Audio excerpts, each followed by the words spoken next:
Hi friends, मैं अभिषेक आपका फिर से अपने इस यूट्यूब चैनल मैथ एक्सप्रेस में स्वागत करता हूं। आज हम प्रॉफिट एंड लॉस में 8वां वीडियो पर आए हैं। इस वीडियो में हम सीखेंगे एक खास प्रकार के मैथ को जो ऐसे रहता है कि कुछ वस्तुओं को क्रय मूल्य या विक्रय मूल्य पर बेचा जाता है तो प्रतिशत लाभ या हानि बताइए। जैसे मैं उदाहरण के स्वरूप बोल कर बताता हूँ, 12 वस्तुओं का क्रय मूल्य 15 वस्तुओं के विक्रय मूल्य के बराबर है तो प्रतिशत लाभ अथवा हानि बताइए। या 15 वस्तुओं का क्रय मूल्य 12 वस्तुओं के विक्रय मूल्य के बराबर है तो प्रतिशत लाभ या हानि बताइए। इस तरह के प्रश्न जो है वो आपसे पूछे जाते हैं, आपने बनाए होंगे। लेकिन यहाँ पे मैं बता दूं कि अभी जो हम सीखेंगे वो सीपी और एसपी को लगा करके सीखेंगे, ताकि आपको समझने में ये दिक्कत नहीं हो कि इसमें कौन क्या होता है और वो कैसे काम करता है। देखिए, बताऊंगा मैं बहुत शॉर्ट में, इसमें नो डाउट है, जैसे आप सीखे होंगे, लेकिन पहले उसका बेस समझ लेते हैं, उसके बाद वो देखिएगा शॉर्ट कैसे हो जाता है। मैं एक प्रश्न लिख रहा हूं यहाँ पे। प्रश्न है कि 21 चीजों को बेचने पर जो हानि हुई उसमें 3 चीजों के विक्रय मूल्य के बराबर है। प्रश्न है 21 वस्तुओं के बेचने पर हुआ हानि 3 वस्तुओं के विक्रय मूल्य के बराबर है। मतलब 21 को वस्तु बेचा तो उसमें 3 वस्तु के विक्रय मूल्य के बराबर हानि हो गया। ठीक है, हानि हो गया। प्रतिशत हानि क्या है? प्रतिशत हानि बताओ, ये प्रश्न है।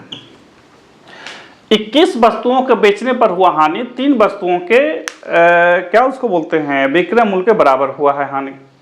ठीक है, अब इसको कैसे बनाएंगे? तो देखिए, ये है आसान, मैं इसे आपको 2 तरह से बता देता हूं। एक जो समझने के लिए है और एक जो परीक्षाओं में बनाने के लिए है। अब ये कैसे काम करेगा सो देखते हैं।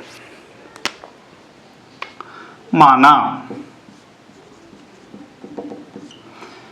एक वस्तु का विक्रय मूल्य बराबर 100 रुपया।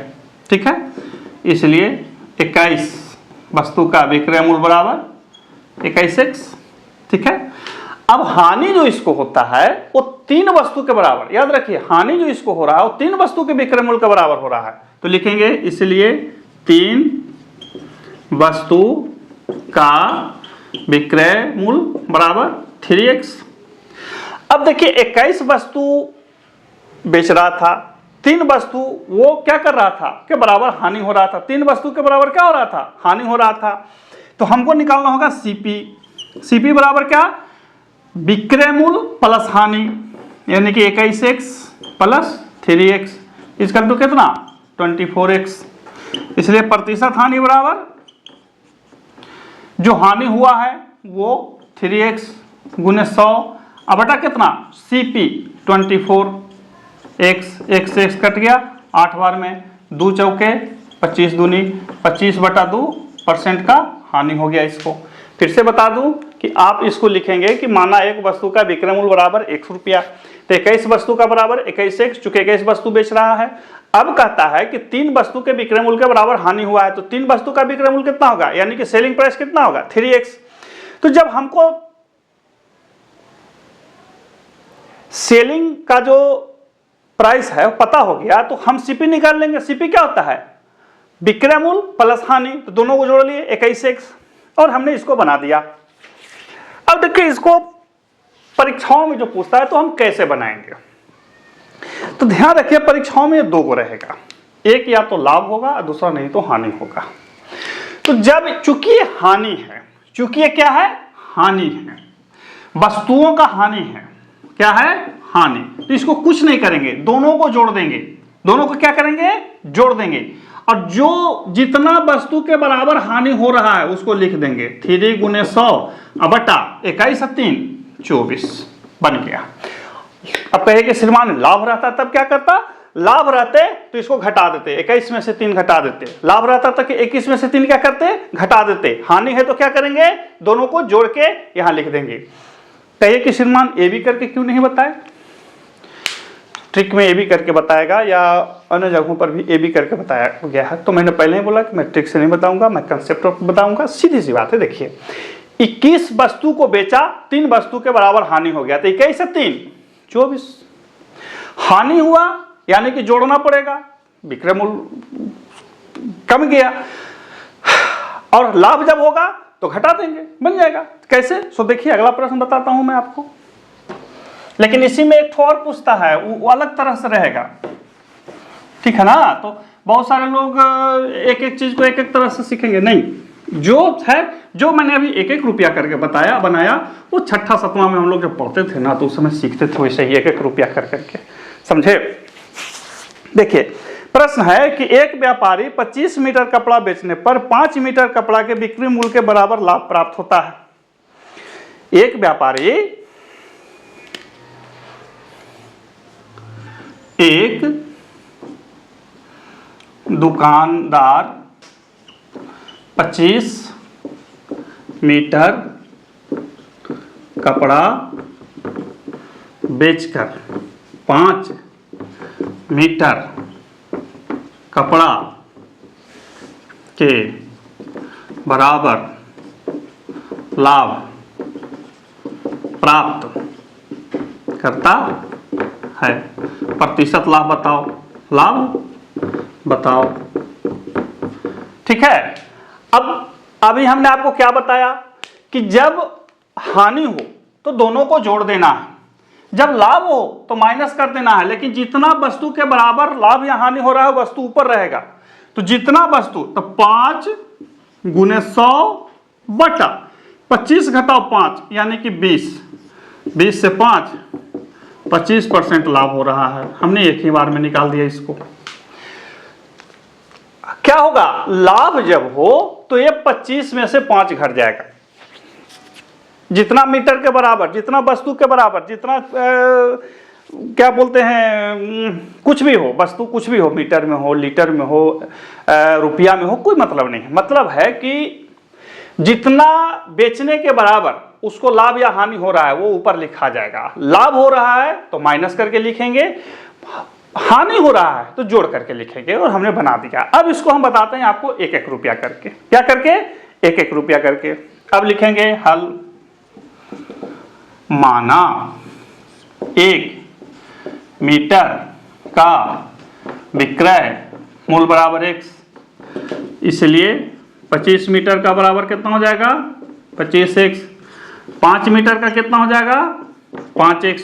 अब चूंकि लाभ है, चूंकि लाभ है, इसीलिए CP बराबर 25x घटाओ 5x यानी कि 20x, परसेंटेज लाभ बराबर 5x गुने 100 बटा कितना 20x, x x x 4, 4 से 25 बार में। देखिए दोनों तरफ से समान आया या नहीं आया, दोनों तरफ से समान आया या नहीं आया, सो बताइए। आ गया, बन गया। लेकिन एक चीज ध्यान दीजिए, अब इसमें कह रहा है कि एक दुकानदार को 25 मीटर कपड़ा बेचकर 5 मीटर कपड़ा के बराबर लाभ प्राप्त हो रहा है, यानी कि जो वस्तु बेच रहा है उस पर लाभ प्राप्त हो रहा है। अब सीपी पर पूछ देगा तो कैसे बताएंगे, सवाल उठता है, वो भी देख लेते हैं, उसको भी वैसे बना लेते हैं। दोनों बता दूंगा, आसानी से भी और भारी से भी। देखिए बिल्कुल शांति से सीखिए मैथ को। मैथ यदि आप सीखते हैं तो सही है, नहीं सीखते हैं तो गलत है। पंखा चला लेता हूं मैं। देखिए प्रश्न कहता है कि 15 अंडा को बेचने पर, 15 अंडा को बेचने पर, 15 अंडा को बेचने पर 3 अंडा के क्रय मूल्य के बराबर क्या होता है? लाभ होता है। लाभ होता है। प्रतिशत लाभ बताओ। अब इसका क्या होगा? अलग सूत्र होगा, अलग ट्रिक होगा। यही चीज परीक्षाओं में या बच्चों को बताते समय मैं समझ नहीं पाता हूं कि भाई जब एक ही तरह का हिसाब है, प्रॉफिट एंड लॉस है, तो उसमें 12 तरह की चीजों में 12 फेसिस क्यों लगाना, 12 तरह क्यों लगाना? एक ही तरह से सब बनाएंगे। तो देखिए अब इसको बनाएंगे तो क्या करेंगे, ध्यान दीजिए। अभी तक जब हम बता रहे थे या पहले जो बोले तो वो बोला कि 15 अंडा बेचने पर 3 अंडा के, अभी तक हम एसपी लिख रहे थे, लेकिन नहीं, अब यहां सीपी है, तो ये अलग चीज हो गया। ध्यान दीजिएगा, बहुत सारे लोग एक ही यही चीज पर बना देते हैं, ठीक है। बहुत से लोग क्या करते हैं, इसी पर बना देते हैं। नहीं, ये अलग हो जाएगा। अब अलग कैसे होगा सो देख लेते हैं। अब इसको हल करेंगे। माना एक अंडे का एसपी बराबर 1 रुपया या 100 रुपया। एक अंडे का एसपी क्या निकालेंगे? 1 रुपया, ठीक है। एसपी सीपी है ना जी, सीपी लिखेंगे सॉरी। एक अंडे का सीपी 1 रुपया, 15 अंडा, इसलिए 15 अंडा का सीपी बराबर 15x, ठीक है। इसलिए 3 अंडा का सीपी बराबर 3x। होगा या नहीं होगा? सो बताइए। यहां पर हम पूरे तरह से बोर्ड से हटे हुए हैं, आप ध्यान से देखिए कि माना एक अंडे का सीपी जो है 1 रुपया है, तो 15 अंडे का सीपी बराबर क्या हो जाएगा? 15 रुपया। 3 अंडे का सीपी बराबर कितना हो जाएगा? 3x रुपया। अब कहता है कि प्रतिशत लाभ बताइए। तो प्रतिशत लाभ बराबर, तब कहिएगा कि अरे श्रीमान इसमें आप एसपी नहीं निकाले, तो भाई एसपी की जरूरत क्या है? एसपी का क्या जरूरत है? सेलिंग प्राइस का क्या जरूरत है? हमें पता है कि प्रतिशत लाभ जब निकालना होता है तो होता है लाभ गुने 100 बटा सीपी। ध्यान दीजिए, जब हमें परसेंटेज लाभ निकालना होता है तो लाभ गुने 100 बटा सीपी। तो हमें लाभ पता है कितना है? 3x मल्टी कितना? 100। हमें सीपी भी कितना है? 15x। 3 से 5 बार में, 5 से 20 बार में 20% बन गया। कहीं कोई कंफ्यूजन हुआ, दिक्कत हुआ? दिक्कत हो सकता है ऐसे में? बताइए। नहीं हो सकता है। अब देखिए, जब इस तरह का, अभी तक हमने आपको क्या बताया था कि इससे इसको घटा लेना है, लेकिन कब? जब एसपी रहेगा तब। लाइट हमने दूसरा जला दिया, लेकिन यहां पे कह रहा है कि नहीं सीपी है, तो सीपी के लिए यही फॉर्मूला है। अब कहे कि श्रीमान परीक्षा में कैसे बनाएंगे? तो देखिए परीक्षा में बस इसी को लिख देना, जितना यहां लिखा हुआ है 3 गुने 100 बटा जो है वो लिख देंगे। जब एसपी रहेगा तो माइनस या प्लस देख करके, हानि है तो प्लस करके, प्रॉफिट है तो माइनस करके। लेकिन जब सिर्फ सीपी पर है तो 3 बटा 15 गुने 100 काट दीजिए। 3 5 15 5 20 कट जाएगा या नहीं कटेगा? सो बताइए तो, कटेगा या नहीं कटेगा? कट जाएगा। आप लोग समझदार हैं, हम जानते हैं। तो इस तरह से ये दोनों प्रश्नों में आप विभेद को समझेंगे और दोनों प्रश्नों के विभेद को आप समझेंगे, मानेंगे, देखेंगे और जानेंगे। बहुत सारे लोग इसमें कंफ्यूज होते हैं। नहीं, हमने आपको 1-1 रुपया करके भी बता दिया और 58-54 करके भी बता दिया। 58-54 मतलब जो मेथड होता है छोटा छोटा, उसको भी बता दिया। आगे मैं नहीं निकाल लूँ, कहाँ पर है? अब देखिए, जब मैं आपको इस तरह का प्रश्न दे दूंगा तो आप कैसे बना लेंगे? अब कहता है कि राधा ने 250 कुर्सियां बेची।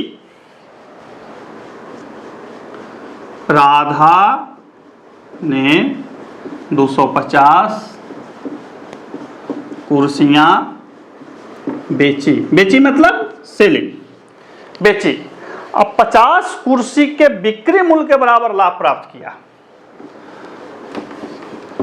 और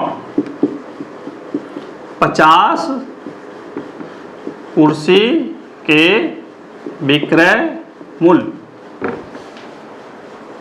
के बराबर लाभ प्राप्त किया।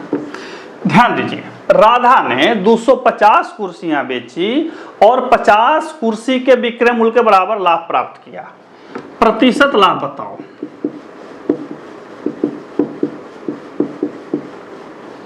भारी है, भारी है। क्या करें इसको? 100 बताइए तो लिखेंगे हल। हमने बताया सीधा 50 ऊपर लिख दीजिए, गुने 100 कर दीजिए, बटा लाभ है तो क्या करेंगे? बोलिए, लाभ है तो क्या करना होगा? जोड़ना होगा या घटाना होगा? तो हमने बताया था कि जब लाभ हो तो घटा दीजिए 250 और घटाओ 50, जो बोला था 50 गुने 100 और बटा कितना? 200। 4 से 25 बार में 25% का इसको लाभ हो गया। हुआ या नहीं हुआ? अब हम इसको एक एक करके बताएंगे तो क्या होगा? लिखेंगे माना एक कुर्सी का SP बराबर 1, इसलिए 250 कुर्सी का 250 x लिखेंगे, x लिखेंगे, 50 कुर्सी का 50x। चूंकि लाभ हो रहा है, क्या हो रहा है? लाभ हो रहा है, तो CP बराबर क्या होता है? विक्रय मूल्य घटाओ लाभ, विक्रय मूल्य घटाओ लाभ। देखिए, हिसाब जो भी होता है वो तर्क पे बैठा होता है, तर्क पर नहीं बैठा है तो फिर वो हिसाब नहीं होगा, कुतर्क हो गया, बेहुदगी वाला बात हो गया, फिर वो सही नहीं। तो विक्रय मूल्य घटाओ, 250 में से चला गया तो 200x। अब आप ही बताइए, CP पता हो गया, प्रॉफिट पता है, तो परसेंटेज कैसे निकलेगा? प्रॉफिट मल्टी 100 बाई CP, यानी कि 50x मल्टी 100 बाई 200x। काटिए, देखिए 25% आता है या नहीं आता है। तो हमने यहां पर भी बताया, यहां पर भी बताया, ये ऐसे ही बनता है। लेकिन आपको यह समझना होगा कि परीक्षाओं में वो कैसे क्या पूछ रहा है। चूंकि जब समझ वाला प्रश्न पूछ दे और नहीं आए तो फिर दिक्कत हो जाएगा। ये तो साफ साफ था, हमने लिख दिया, आपने बना लिया, लेकिन जब साफ साफ न रहे तब क्या कीजिएगा? अभी देखिए, एक प्रश्न दे रहा हूं जो SSC में पूछा है, SSC में, हाँ CPO में पूछा है। कहता है कि मैंने 100 kg चाय खरीदा,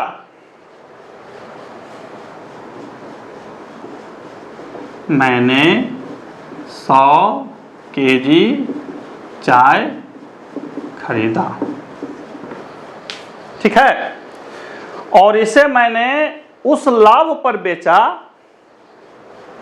खरीदा, इसे मैंने उस लाभ पर बेचा, उस लाभ पर बेचा जो मेरे द्वारा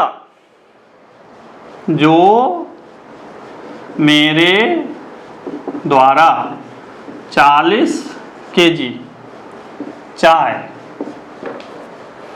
40 kg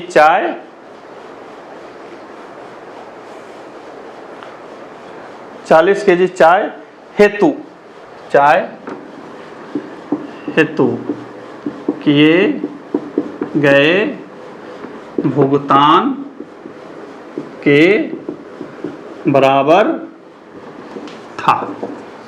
यही है ना?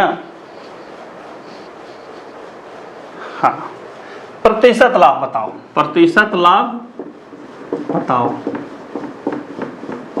अब कैसे ही बनेगा? यहां पर तो देखिए,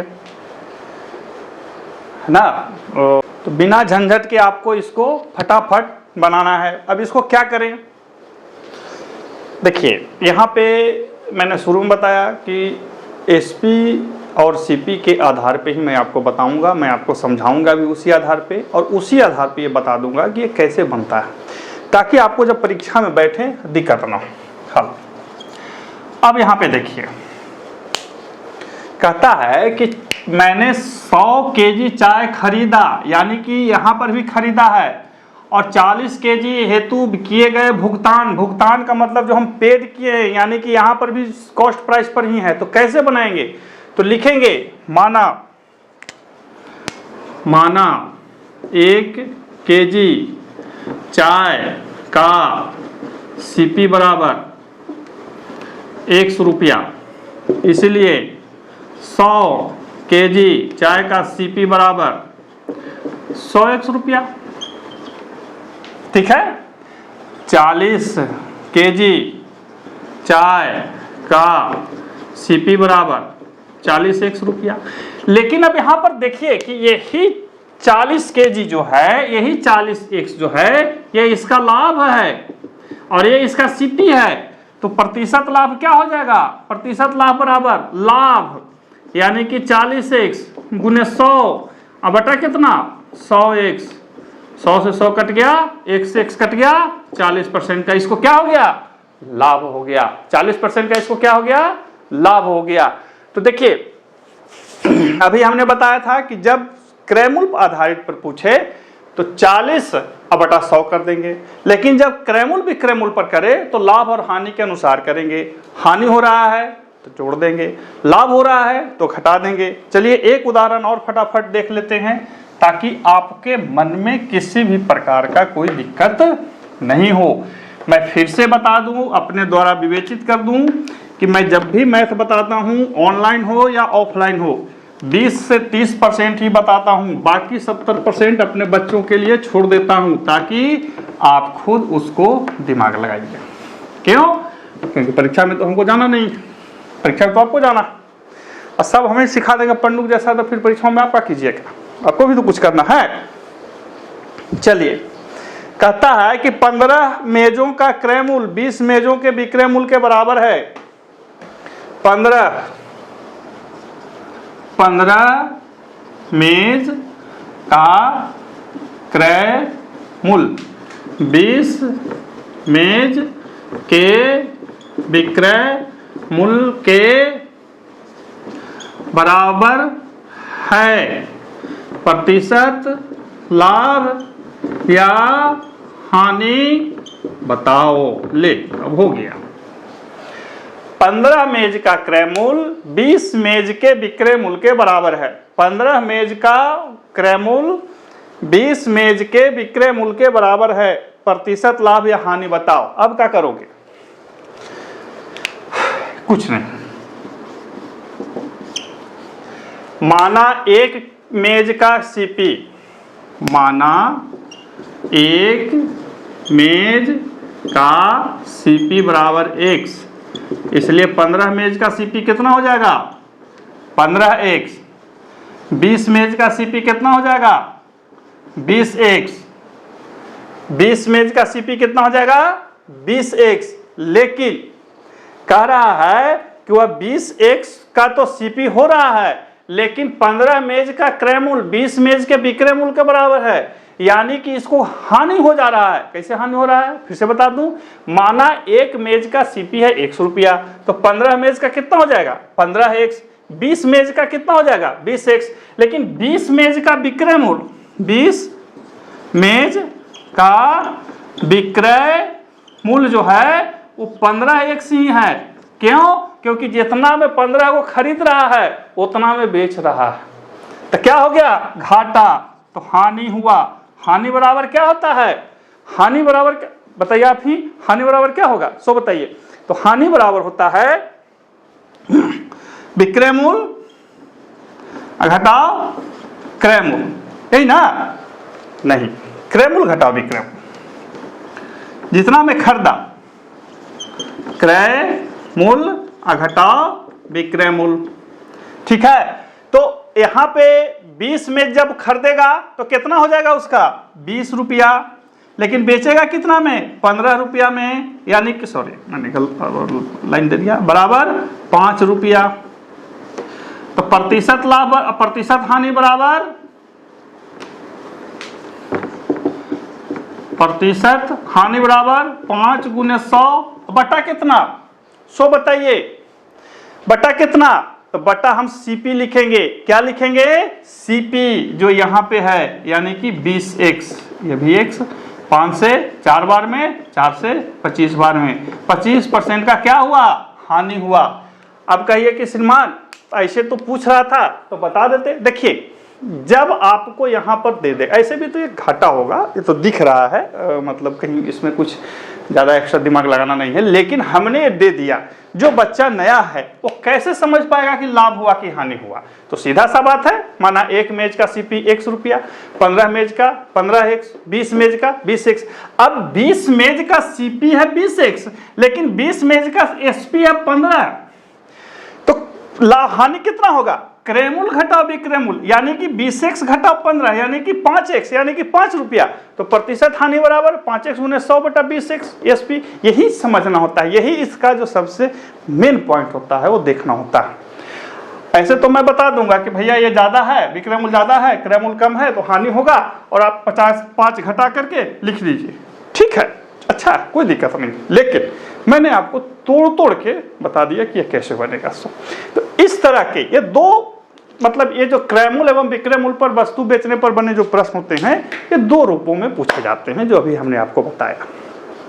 एक रहेगा 15 वस्तुओं का क्रयमूल 12 वस्तुओं के विक्रयमूल के बराबर है, प्रतिशत लाभ या हानि बताए। और दूसरा जो हमने बताया कि हमने कुछ सामान खरीदा और उसको इतना पर बेचा या इतने वस्तुओं के बराबर में बेच दिया, प्रतिशत लाभ या हानि बताए। जैसे यहाँ पर क्या था, हाँ, एक व्यक्ति ने 250 कुर्सियां खरीदी और 50 कुर्सियों के लाभ के बराबर में बेच दिया, तो प्रतिशत लाभ या हानि बताइए। तो उस स्थिति में आपको दोनों में क्या डिफरेंस है ये देखते हुए हमने आपको बताया कि ये क्या करना है, कैसे करना है।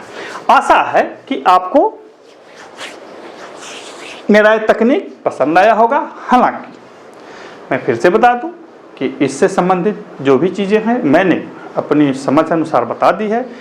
व्हाट्सएप चैनल पे हमने 15 क्वेश्चन इस पे आधारित दे दी हैं, आप जाकर बना सकते हैं। लेकिन यदि आपके पास कोई पाठ्य पुस्तक है, आप पाठ्य पुस्तक से भी लेकर के बनाएं, ताकि कन्फ्यूजन नहीं हो, दिक्कत नहीं हो। सबसे ज़्यादा देखिए, मैं जब पढ़ाता हूँ किसी को तो सबसे ज़्यादा बार क्या बोलता हूँ? कन्फ्यूजन नहीं हो, कंसेप्ट क्लियर हो। यदि मैं पढ़ाते समय 400 शब्द बोल रहा हूँ तो हो सकता है 50 शब्द मैं इन्हीं दोनों पर बोलता हूँ। क्यों?